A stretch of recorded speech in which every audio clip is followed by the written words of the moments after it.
தினகரன் அவர்கள் சொல்லக்கூடிய விஷயம் விஜய் அவர்கள் தலைமையில் கூட்டணி அமையும். அப்ப விஜய் அவர்கள் என்ன சொல்றாரு? என் தலைமையில் கூட்டணி அமையும் அப்படின்னு சொல்லும்போது, கண்டிப்பாக இதுக்கான மாற்றங்கள் இருக்கு.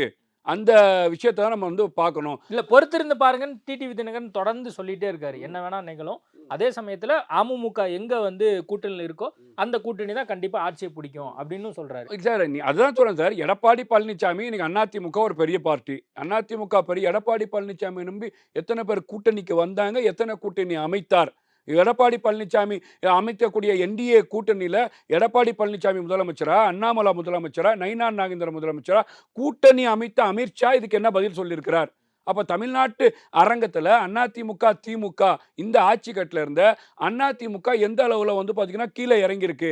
இப்ப திமுக எதிர்க்கிற இடத்துல, திமுக எதிர்வாக்கை அறுவடை செய்யக்கூடிய இடத்துல, திமுக 5 வருஷ இன்னல் பட்ட ஆட்சியை மக்கள் மன்றத்துல பேசக்கூடிய இடத்துல, மரியாதைக்குரிய விஜய் அவர்கள். அப்ப மக்களுக்கு யார் மேல நம்பிக்கை வரும்? ஜெயலலிதா அம்மா இல்ல. எம்ஜிஆர் அவர்கள் இல்ல.